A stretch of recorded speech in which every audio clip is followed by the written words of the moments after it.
Welcome Rangers fans to our midweek coaches show, where as we always do, we'll recap the previous week in Ranger athletics and then kind of go and look ahead to the week to come. And as we typically do, we'll start with football before pushing over to Coach Miller and talking about our other ongoing sports. And last Friday night here at Ranger Stadium, our home opener, we lost a tough game to Brennan. Very highly touted opponent, perennial district champion, a team that typically plays 2, 3, 4 rounds into the playoffs in 6A football. So we knew coming in that we were up against it, and they proved to be as good as advertised. And we lost a tough 24-13 game here at home. And Coach Westphal will start with our defensive side of the ball. Coach Westphal, our defensive coordinator, Brennan, we knew had a potential to be explosive with multiple playmakers and the ability to grind the ball too. And they were able to do, not at will, certainly, a fairly low scoring game, but they proved to be as good as advertised. Yes, sir. A talented team like that, like you said, it's going to expose areas where you need to improve, and that was good for us at this point in the year. But learn that when you play talented teams like Brennan is, and they have the explosive players they do, that you got to be right on, spot on your fits, and you got to tackle well. And we didn't always do those two things, and very learnable things that our kids will learn from and improve from. We gave up too many explosive plays and had a hard time getting off the field sometimes on third down. Right. But I was really pleased with our kids' effort. They played hard, were physical. Kept playing hard through the end, just like I knew they would, and we'll learn from this and get better and bounce back. Well, I hope so. You mentioned they had a couple more explosives than we were able to generate offensively, and then in the third quarter and early fourth, especially, just continuing to get them 3rd and 2s and make 3 yards, 3rd and 1 and make 2 yards, and go right to the chain. So kudos to Brennan on that, and as you said, we'll learn from that. On the flip side of that, we got some learning to do with our offensive players as well. We knew their defensive front coming into the game was outstanding. Some guys who will be playing on Saturday in the near future. Coach Hill, they ended up being about what we thought. Absolutely, yeah. And you mentioned, explosives, and we kind of pride ourselves on offense. We take care of the football. We're not going to have turnovers, and we're going to generate explosives. And we lost the turnover battle, and we lost the explosive battle against Brennan. And when you're playing a really high-quality team like that, a well-coached team, those are two things that we can't lose those if we want to give ourselves a legitimate chance to win the football game. Just had a hard time, establishing drives and winning first downs. I feel like we get a first down here and then, a little couple setbacks. So we had a hard time staying on the field. No doubt, and time of possession, particularly in the late second on into the third quarter, was a factor. And then kicking game is always a factor. We turnovers, you mentioned, we got a pick 6 from one of our sophomore defensive backs, Hunter Howe, but then we got no more turnovers, and we fumbled the ball away two different times. And in the kicking game, we had some huge plays, had some big kick returns. We fumbled at the end of one of them. A couple of good punt returns and kickoff returns, well past where you would normally get. But then we left some crumbs on the table there and had some down kicking plays as well. When you play quality teams, I think Coach Westphal hit it on the head. You unfortunately learn some things. You're not all there in every phase of the game, even if you think you are. And so we'll bounce back. We've having a good week of practice, and we get another opportunity in our final non-district game this Friday night at Comalander Stadium at 7:30, a little different kickoff time this week, against Madison at Comalander Stadium, as I mentioned. But before we talk about that game, we'll take a pause here in the middle of the show, as we always do. Turn it over to Melissa Miller. She's our assistant athletic coordinator, our head volleyball coach. She's going to talk about the previous week, and all of our other sports that are ongoing at Smithson Valley, and also discuss the week ahead. And then we'll come back and talk about the Madison game. So take it away, Coach Miller.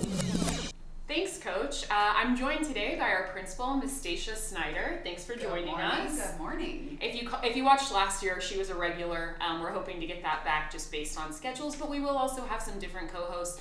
We'll hear from coaches of different sports that are going on, get a little bit more of an in-depth look at what's happening behind their sport, but we're very excited to have you today. Thank you. Excited to be here. Thanks. So volleyball had a great week last week. We headed to Alamo Heights Friday night, had a huge program sweep. Varsity won, JV won, freshman won.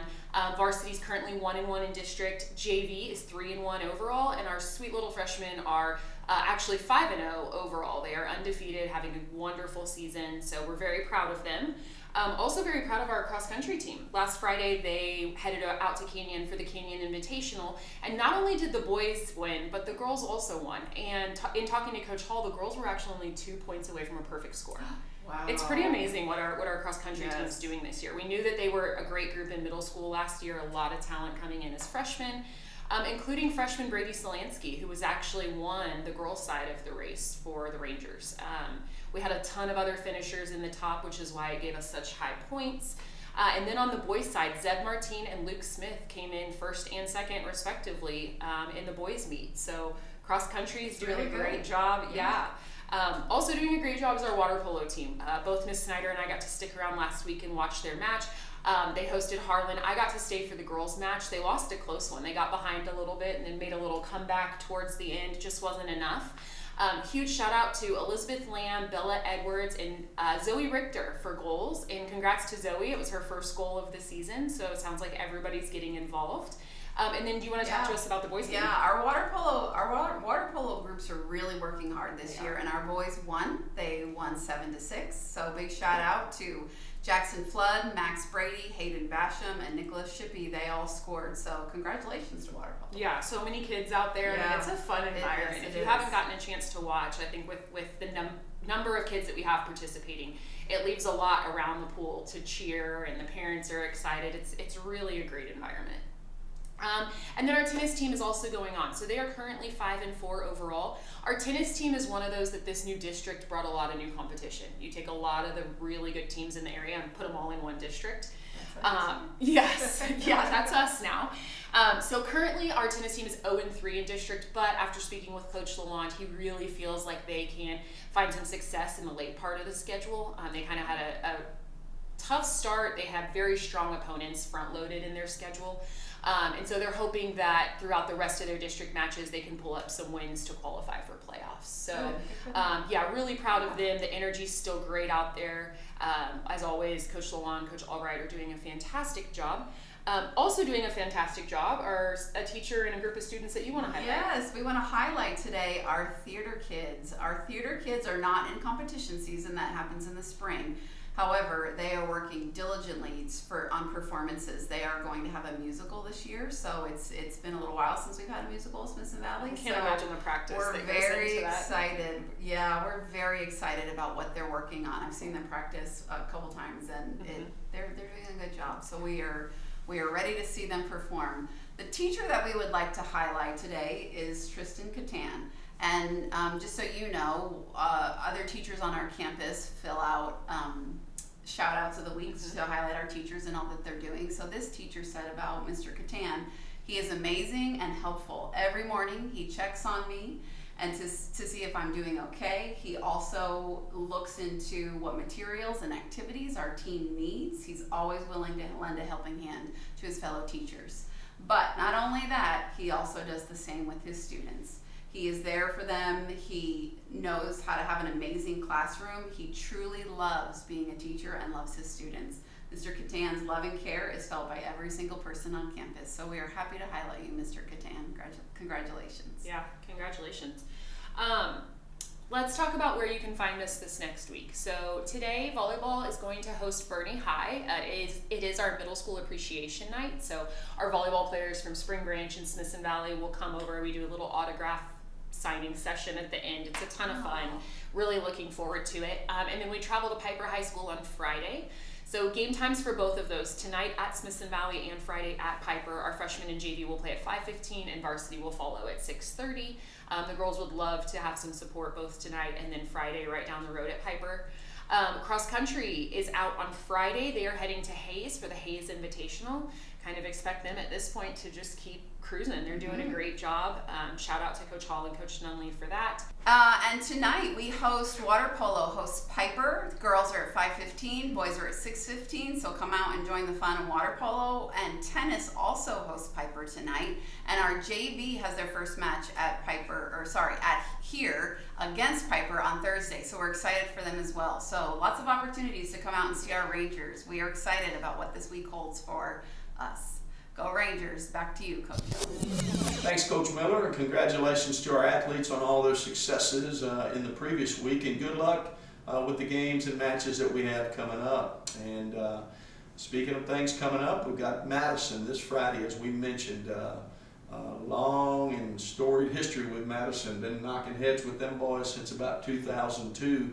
I think 3 or 4 different times we've played them, not only in the regular season, but matched up with them in the playoffs as well.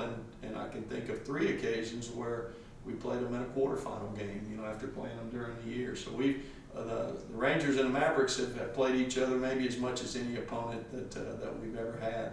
But this is a non-district game. They are 6A and 5A. We won't see them again after this week.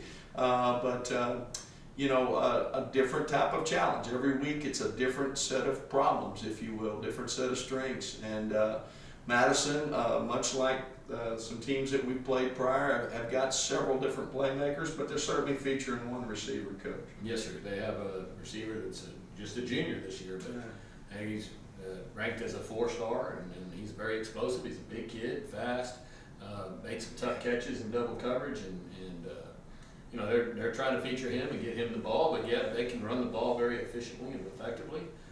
Their O-line has been solid for them this year, and they've got a couple of other receivers they'll spread it around to if you put too much emphasis on the name. Right. But we'll have to have a good plan for him and stopping them in general. Their first week they turned the ball over quite a bit and got beat, and then last week took care of the ball a little bit better. Took Harlan, a very highly touted 6A team, right to the wire. Had a chance to win it right there at the end and did not. So we'll have to keep an eye on 11, and then at the same time keep an eye on the others. But I think more than anything, we got to tackle well. Right.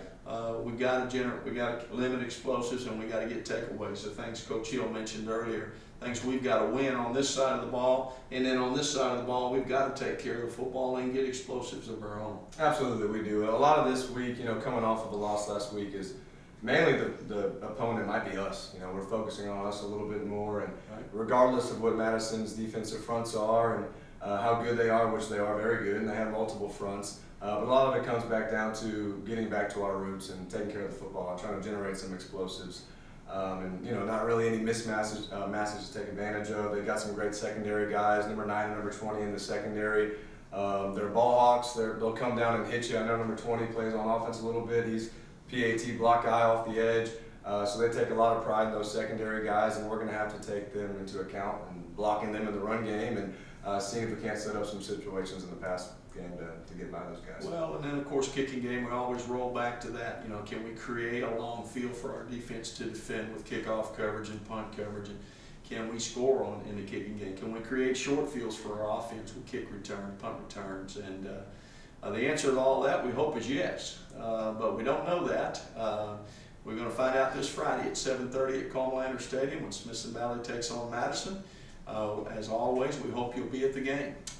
If you want to watch it on a broadcast, you can do that, as we've mentioned, one of 2 ways. You can watch it when the game ends on a delayed broadcast, or through a pay-per-view option, you can watch it live. And so either of those ways or in person, we hope you'll support the Rangers, and we hope we're back in here next week talking about a win and getting ready for district play. So we hope you'll support us.